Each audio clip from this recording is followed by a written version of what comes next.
الرحمن الرحیم۔ میرے عزیز طلباء اور باقی تمام دیکھنے والوں کو میرا سلام۔ یہ میں نے ساتھ ہی اضافہ کیا تمام دیکھنے والوں کو، تو کل کے لیکچر کے بعد یہ معلوم ہوا کہ نہ صرف ہمارے پیارے اسٹوڈنٹس یہ لیکچر دیکھ رہے ہیں بلکہ ان کے گھر میں موجود افراد، ان کی بہنیں، ان کے بھائی اور ان کے والدین بھی اس لیکچر کو شوق سے دیکھ رہے ہیں۔ جب ایک چیز شوق سے دیکھ رہے ہیں تو میرا فرض ہے کہ ان تک بھی میرا سلام پہنچے۔ آج ہم جس لیکچر کے ساتھ ہیں یہ ہے سیکنڈ ایئر اردو کا لیکچر۔ میں نے اپنا واٹس ایپ نمبر یہاں پر درج کر دیا ہے۔ اس واٹس ایپ نمبر کا مطلب ہے کہ آپ کی حاضری اس نمبر پر ہوگی۔ حاضری کیسے اس نمبر پر ہوگی؟ حاضری اس نمبر پر اس طرح ہوگی کہ آپ نے اپنا ہوم ورک جو آج کا ہوگا وہ آپ نے کمپلیٹ کر کے اس نمبر پر بھیجنا ہوگا۔ جس نے ہوم ورک بھیج دیا اس کی حاضری لگ گئی۔ جس نے ہوم ورک نہیں بھیجا تو اس کا مطلب یہ ہے کہ اس نے آج کا لیکچر ہی نہیں ریسیو کیا۔ آج ہم ہیں پیج نمبر 1 پر۔ پیج نمبر 1 ہے مولانا شبلی نعمانی کا تعارف ہے یہاں پر، اور یہ بات نوٹ کیجئے گا کہ دیکھیے آپ کے ورڈ بائی ورڈ ایک ایک چیز کے معنی یہاں پر درج کر دیے گئے۔ مولانا شبلی نعمانی کا تعارف ہے، آپ دیکھیں مولانا شبلی نعمانی ولادت ہوئی ہے 1857 کو، یعنی ان کی پیدائش کا سن ہے، اور وفات 1914 کو ہوئی۔ جائے پیدائش وہ کہاں پر پیدا ہوئے؟ ہندوستان کا ایک شہر ہے اعظم گڑھ، وہاں ان کی پیدائش ہوئی۔ اعظم گڑھ کا ایک گاؤں ہے، گاؤں کا نام ہے بندول، وہاں پر وہ پیدا ہوئے۔ مولانا شبلی نعمانی کے والد کا نام شیخ حبیب اللہ ہے۔ مولانا شبلی نعمانی کی ابتدائی تعلیم یعنی جو بچپن اور لڑکپن میں اسکول میں جو تعلیم حاصل کی جاتی ہے وہ کہاں سے ہوئی ہے؟ وہ اعظم گڑھ سے ہوئی، جہاں پر وہ پیدا ہوئے تھے۔ اس کے بعد اعظم گڑھ میں جب ان کی تعلیم ہوئی تو حاصل کرنے کے بعد، یہاں سے تعلیم مکمل کرنے کے بعد وہ غازی پور چلے گئے۔ یہ ہندوستان کے ایک اور شہر ہے، یہاں انہوں نے عربی جو کہ ایک زبان کا نام ہے، فارسی، اور ان دونوں زبانوں کا ادب سیکھا ہے۔ کس شہر میں؟ ہندوستان کے ایک شہر غازی پور میں تفصیل کی حاصل کیا۔ وہاں پر ان کے استاد کا نام تھا مولوی محمد فاروق۔ ایک اچھا MCQ ہے، کافی دفعہ پیپر میں آ چکا ہے۔ حصول تعلیم کے لیے، تعلیم حاصل کرنے کے لیے مولانا نے دور دراز کے سفر بھی کیے، ہندوستان کے دوسرے شہروں میں سفر کیے۔ یاد رکھیے گا کہ یہ دور دراز کے سفر 2 دفعہ ہیں۔ ایک دفعہ انہوں نے تعلیم کے لیے کیے ہیں، اور ایک دفعہ انہوں نے اپنی نوکری یا اپنے روزگار کے سلسلے میں بھی دور دراز ممالک کے سفر کیے ہیں۔ تعلیم کی تکمیل جب ہوئی، تعلیم مکمل ہوئی، تو مولانا شبلی نعمانی نے وکالت شروع کر دی۔ قانون سیکھنے کا علم بھی وکالت ہونا ہے، وکالت سیکھنا ہے۔ اس کے کرنے والے کو وکیل کہتے ہیں، اور جو پریکٹس کرتے ہیں لوگوں کو قانون کے ذریعے ان کا انصاف دلواتے ہیں، یہ لوگ وکیل کہلاتے ہیں، اور اس کام کو، اس پریکٹس کا نام وکالت ہے۔ وکالت بھی کی، اور کچھ عرصہ انہوں نے امین دیوانی زمینوں کے فیصلے کرنے والا جج یا منصف، یہ عدالت کا ایک عہدہ ہے امین دیوانی۔ اس کے علاوہ اسی عہدے کا کام ہے زمینوں پر ٹیکس لگانا، محصول لگانا، زرعی زمین پر یا کاشت والی زمین جتنی بھی ہے ان پر ٹیکس لگائے جاتے ہیں مختلف مدوں میں، یہ ان لوگوں کا کام ہوتا ہے۔ تو اس حیثیت سے بھی کام کیا، اس عہدے پر بھی کام کیا، لیکن جلد ہی، بہت تھوڑے عرصے میں ہی طبیعت اچاٹ ہو گئی۔ اس امین دیوانی کے عہدے سے ان کی طبیعت اچاٹ ہو گئی، ان کا جی بیزار ہو گیا، تنگ آ گئے۔ اس کے بعد جو ذکر کیا گیا ہے وہ ہے سر سید احمد خان سے ملاقات کا۔ یہ سر سید احمد خان وہی ہے جو آپ نے فرسٹ ایئر میں جن کے بارے میں پڑھا تھا، اور یہ آپ جانتے ہیں ان کو 2 حوالوں سے۔ نمبر 1 علی گڑھ تحریک کے حوالے سے آپ ان کو جانتے ہیں، اور پھر علی گڑھ کالج کے حوالے سے آپ ان کو جانتے ہیں۔ ان سے جب ملاقات ہوئی تو اس ملاقات کی وجہ سے وہ کیا ہوئے، پھر اسی علی گڑھ کالج میں پروفیسر مقرر ہو گئے۔ پروفیسر کالج میں اعلیٰ تعلیم دینے والے کو کہتے ہیں، اور مقرر ہوئے، ان کا انتخاب ہوا، کسی کام پر مامور ہو گئے، اور پھر مختلف ممالک کے سفر شبلی نعمانی نے کیے۔ یہ میں پہلے بھی آپ کو بتایا کہ تعلیم کے لیے بھی کیے انہوں نے اور روزگار کے لیے بھی کیے ہیں۔ لیکن کچھ عرصے بعد علی گڑھ کالج سے علیحدگی ہو گئی، چھوڑ دیا، یعنی سر سید احمد خان اور ان کی تحریک کو انہوں نے چھوڑ دیا، اور پھر اپنا ایک ادارہ بنایا۔ اس ادارے کا نام ہے دار المصنفین۔ یہ ادب لکھنے والے یا مصنف جو ہوتے ہیں، تصنیف کرنے والے، ان کے لیے بنایا گیا ادارہ تھا۔ اس کی بنیاد ڈالی، اس ادارے کو شروع کیا، اس کا آغاز ہوا، اور یہ ادارہ کن چیزوں کے لیے ممتاز ہے، دوسرے اداروں سے مختلف ہے یا مشہور ہے، تو یہ 2 چیزیں ہیں۔ نمبر 1 اسلام یعنی مذہبی علوم، مذہبی علوم کے لیے اور اسلامیات، اسلامی علوم، یہ دونوں ایک چیز ہیں، اس کے لیے مشہور ہیں۔ ہم دوسرے پیراگراف پر ہیں اور وہ ہے شبلی نعمانی۔ شبلی نعمانی جن کے بارے میں ہم یہ مضمون پڑھ رہے ہیں، ان کو بتایا گیا ہے کہ یہ ایک نابغہ ذہین ہے، جس آدمی میں ذہانت ہوتی ہے، فتین ہوتا ہے اور انٹیلیجنٹ ہوتا ہے، وہ نابغہ روزگار ہستی ہیں، اپنے زمانے کے بہت زیادہ ذہین اور فتین آدمی ہیں، ہستی ہیں، وجود ہیں اور انسان ہیں۔ آپ دیکھیں یہ ایک جملہ ہے، شبلی نعمانی ایک مسنگ ہے، نابغہ روزگار ہستی ہے مسنگ ہے، باقی پورا جملہ یہاں پر موجود ہے آپ کے پاس۔ شبلی نعمانی کی جو اگلی صفت بیان کی گئی ہے بیک وقت، یعنی ایک ہی وقت میں ان میں بہت سارے پہلو پائے جاتے ہیں۔ ایک ہی وقت میں آپ دیکھیں یہ پہلو سارے جو میں نے یہاں پر درج کر دیے ہیں، یہ ان کے ایک وقت میں پائے جانے والے پہلو ہیں۔ یہ ایک جملہ ہے آپ کے پاس کہ وہ بیک وقت شاعر ہیں، یعنی انہوں نے غزلیں اور نظمیں لکھی ہیں، وہ مورخ ہیں، تاریخ لکھنے والے بھی ہیں، تاریخ کی کتابیں ہیں، سوانح نگار ہیں، کسی بڑی اور عظیم شخصیت کی زندگی کے بارے میں تحریر کرنے والے، اس کے علاوہ انشاء پرداز ہیں، مضمون لکھنے والے، مفکر ہیں، دانشور ہیں اور مصلح ہیں، اصلاح کرنے والے ہیں، مسلمانوں کی اصلاح اپنی تحریر کے ذریعے کرتے ہیں۔ تو بیک وقت اتنے زیادہ پہلو ان کے ہاں پائے جاتے ہیں۔ سر سید کے دبستان سے وہ وابستہ تھے، اس کا پہلے بھی ذکر ہو چکا۔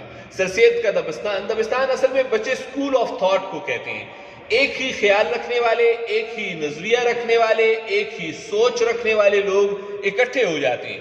یہ اکٹھے ہو کر پھر کیا کرتے ہیں، مطلب یہ ایک ہی سوچ کے رکھنے والے لوگ اکٹھے ہوتے ہیں، ان میں ایک عیب پایا جاتا ہے۔ یہ عیب کیا ہوتا ہے؟ ان سب کا انداز تحریر ایک ہی ہوتا ہے، انداز تحریر سیم ہوتا ہے ان کا۔ جس ادیب کو بھی دیکھیں، اس ادیب کا انداز تحریر دوسرے ادیب سے ملتا جلتا ہے۔ وجہ کیا ہوتی ہے؟ وجہ یہ ہوتی ہے کہ یہ ایک دبستان، ایک سکول آف تھاٹ اور ایک ہی خیال سے وابستہ لوگ ہوتے ہیں۔ جب یہ ایک ہی خیال کو بولتے، لکھتے اور اس پر بات کرتے ہیں تو سب کا سٹائل ایک جیسا ہو جاتا ہے۔ جب آپ سیم دبستان میں ہوں گے تو آپ کا سٹائل یعنی آپ کے لکھنے کا انداز ایک جیسا ہو جائے گا۔ اب جب ایک آدمی سر سید کے دبستان سے وابستہ ہے تو پھر شبلی نعمانی، تو ان کا انداز تحریر سر سید کی طرح ہونا چاہیے، لیکن یہاں پر یہ لفظ استعمال کیا گیا ہے۔ اب دیکھیں یہ لفظ کیوں استعمال کیا گیا ہے کہ دبستان سے وہ اس کے وابستہ ہیں، لیکن جب ہم شبلی کے اسلوب کو دیکھتے ہیں، ان کے لکھنے کے انداز کو دیکھتے ہیں، ان کے طرز بیان یعنی بات کو بیان کرنے کے انداز کو دیکھتے ہیں، تو پھر ہمیں یہ نظر نہیں آتا کہ وہ سیم ہے، وہ منفرد نظر آتا ہے۔ امید ہے کہ اب آپ اس جملے کو سمجھ گئے ہوں گے کہ جب آپ کسی دبستان سے وابستہ ہو جاتے ہیں تو پھر آپ انفرادیت نہیں دے سکتے ہیں، آپ دوسروں سے مختلف نہیں ہو سکتے ہیں۔ لیکن شبلی کی خاص بات کیا تھی؟ ان کی خاص بات یہ تھی کہ وہ سر سید کے دبستان سے وابستہ ہونے کے باوجود ان کا اسلوب اور ان کا طرز بیان منفرد ہے۔ امید ہے اب آپ کو کلیئر ہو گیا ہوگا۔ یہاں ہم ذکر کرتے ہیں شبلی کی تحریروں کا، یعنی ان کی کتابوں کا، تو وہاں پر کیا چیزیں پائی جاتی ہیں؟ وہاں پر پہلی چیز تشبیہات۔ تشبیہ کیا کہتے ہیں؟ ایک چیز کو اپنی خصوصیات کی وجہ سے دوسرے کے ساتھ مشابہ قرار دینا۔ جیسے ماں کہتی ہے میرا بیٹا چاند کی طرح پیارا ہے۔ اب جب ماں نے بیٹے کو چاند کی طرح قرار دے دیا تو یہ تشبیہ ہے۔ ایسی تشبیہات اپنی تحریر میں لے کر آتے ہیں شبلی نعمانی۔ تشبیہ کے ساتھ ساتھ شبلی نعمانی کی تحریر میں ایک اور چیز ہے اور وہ ہے استعارات۔ استعارہ اور تشبیہ کا فرق دیکھیں۔ کسی چیز کو دوسری چیز جیسا قرار دے کر وہی نام دے دینا، ذرا سمجھیں آپ اس کو۔ ماں کہتی ہے آہا میرا چاند آ گیا، تو اب وہ چاند تو نہیں آیا ہوتا، وہ تو اس کا بیٹا آیا ہوتا ہے، لیکن خوبصورتی کی وجہ سے بیٹے کو نام ہی کیا دے دیا؟ چاند کا نام دے دیا۔ ایسے تشبیہات اور ایسے استعارات شبلی نعمانی اپنی تحریر میں، لیکن یہ دیکھیے ذرا، بخوبی استعمال کرتے ہیں۔ تشبیہ اور استعارہ سارے لوگ ہی استعمال کرتے ہیں، لیکن اچھی طرح استعمال آنا چاہیے ایک ادیب کو۔ جب ہم ان کی عبارت پڑھتے ہیں، ان کی تحریر پڑھتے ہیں، تو اس میں دو خصوصیات نظر آتی ہے۔ کتاب میں لکھا ہے، ایک مختصر ہے، مختصر طویل سے لوگ بور ہو جاتے ہیں۔ ابھی ہمارے لیکچر ہوتے ہیں تو ذرا تیزی سے بھی جاتے ہیں، مختصر کرتے ہیں۔ کیوں؟ اس وجہ سے کہ ایک موبائل کو آپ کتنی دیر دیکھ سکتے ہیں۔ طویل سے لوگ بوریت کا شکار ہو جاتے ہیں، اس وجہ سے ان کی عبارت مختصر ہوتی ہے، لیکن پرجوش بھی ہوتی ہے، جوش سے بھری ہوئی ہوتی ہے۔ مزید آگے ان کی تحریر کی خصوصیات بیان کی گئی ہیں تو وہ بھی دو ہیں۔ کیسے؟ روانی ہے، آسانی سے پڑھا جانے والا، کوئی دشواری نہیں ہے، کوئی رکاوٹ نہیں ہے، مشکل الفاظ ہوں گے، کوئی بڑا خیال پیش کیا جائے گا تو اس پہ تحریر میں روانی نہیں رہے گی۔ اس کے علاوہ دوسری خوبی ہے، دلکشی ہے، خوبصورتی ہے، جب وہ دلیل کے ساتھ بات کرتے ہیں۔ نمبر 2، عقلی دلائل دیتے ہیں، اپنی بات کو ثابت کرنے کے لیے دلائل پیش کرتے ہیں۔ ان کو ایک اچھا MCQ ہے، اردو کا پہلا مورخ کون ہے؟ شبلی نعمانی۔ شبلی نعمانی کو اردو کا، یاد رکھیے گا زمانے کا نہیں، اردو کا پہلا مورخ ہونے کا اعزاز حاصل ہے۔ کیوں؟ ان سے پہلے تاریخ نہیں لکھی گئی۔ کس زبان میں؟ اردو زبان میں۔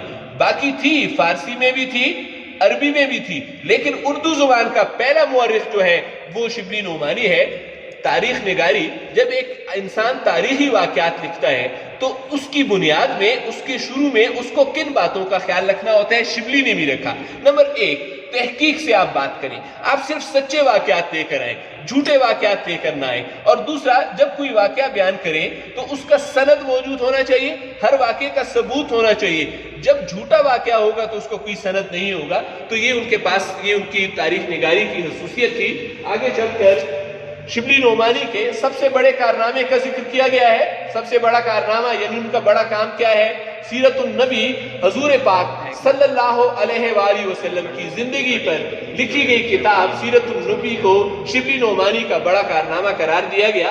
اس تصنیف یعنی اس کتاب یعنی سیرت النبی کو وہ اپنی زندگی میں مکمل نہ کر سکے، یعنی لکھ رہے تھے کہ فوت ہو گئے، کچھ جلدیں لکھی تھیں اور وہ فوت ہو گئے، اور اس کے بعد ان کے ایک ہونہار، ایک ذہین اور لائق شاگرد، شبلی نعمانی کے شاگرد کا نام ہے، شبلی نعمانی کے شاگرد ہیں، شاگرد کا نام ہے سید سلیمان ندوی۔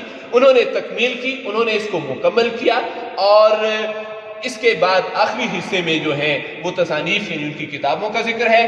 ڈیئر اسٹوڈنٹس، آخری حصے میں آپ دیکھ سکتے ہیں آپ کا ہوم ورک ہے، تمام الفاظ جو میں نے بھی آپ کو سکھا دیے ان کے معنی آپ نے اپنی کتاب پر لکھنے ہیں، کاپی پر نہیں لکھنے، کتاب پر لکھنے ہیں۔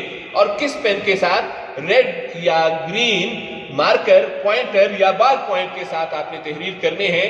بلیو کیوں نہیں یا بلیک کیوں نہیں؟ بلیو اور بلیک اس لیے نہیں کہ آپ کی کتاب کے پیجز بھی بلیو اور بلیک ہی ہیں۔ اگر آپ اس پر بلیو اور بلیک سے لکھیں گے تو نیچے لکھا ہوا حصہ جو ہے وہ چھپ جائے گا، اس لیے کوشش کریں کہ ریڈ سے اور گرین سے لکھا کریں تاکہ جو نیچے لکھا ہوا ہے وہ نظر آ رہا ہو۔ امید کی جاتی ہے کہ آج کا لیکچر آپ کو پسند آیا ہوگا، اور اس لیکچر کے پیچھے ایک محنت ہے، اور یہ کیمرہ ورک، سر رحمت اس طرف کھڑے ہیں، آپ کے لیکچرز کو یہ کیمرہ ورک انہوں نے کیا ہے۔ یہ ایک محنت طلب کام ہے، ہم نے محنت سے آپ کو لیکچرز دیے ہوئے ہیں۔ محنت کا صلہ ہمیں اس صورت میں مل جاتا ہے جب آپ اس سارے ہوم ورک کو اتار لیتے ہیں۔ مجھے سیکنڈ ایئر سے بہت زیادہ خوشی محسوس ہوئی کہ کل 136 ہوم ورک مجھے چیک کرنے کو ملے۔ 136 ہوم ورک ایک بہت بڑی تعداد ہے، میں امید کرتا ہوں کہ اس میں کمی نہیں آئے گی، یہ تعداد اضافہ ہوگا۔ اضافہ میرے لیے خوشی کا باعث ہے، میری خوشی آپ کے لیے دعا کا باعث بن جاتی ہے، لیکن منطق اس کے پیچھے یہ ہے کہ اس ساری محنت کو آپ کی کتاب پر منتقل ہو جانا چاہیے۔ شکریہ، والسلام، خدا حافظ، اپنا بہت سارا خیال رکھیے گا۔